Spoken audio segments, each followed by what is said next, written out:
In today's video, I'm going to teach you how to create tags in Google Tag Manager. If you're looking to effectively manage and deploy marketing tags on your website without modifying the code each time, Google Tag Manager is an essential tool for you. So let's dive into the process of creating tags step by step. First, you'll need to log into your Google Tag Manager account. Once you've successfully logged in, head over to the container where you intend to create your new tag.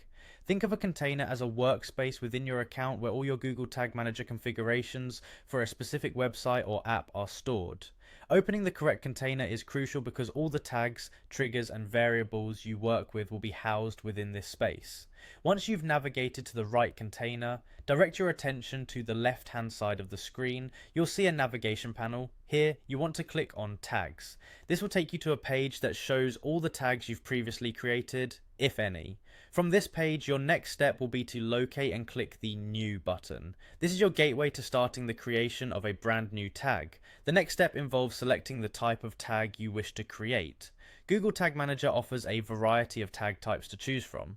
Whether you're setting up a Google tag, Google Analytics, or something more customized, this flexibility allows you to integrate various services and track different actions on your site or app. So choose the tag type that aligns with your tracking goals. Once you've selected your tag type, it's time to fill in the necessary information. This part is all about inputting the specifics for the tag type you've chosen. You'll need things like tag ID, measurement ID, or any other relevant parameters required to track accurately. Be sure to double check these details to ensure your tag performs as intended. The next step is determining when you want your tag to fire. This is done by selecting a trigger. Triggers tell your tag when to activate. Common options include all pages, where the tag fires on every page view, or more specific choices like firing on a page view or a specific event. Choose the trigger that best serves the purpose of the tag. Finally, once everything is set up and you're satisfied with your configuration, go ahead and click Save to save your newly created tag.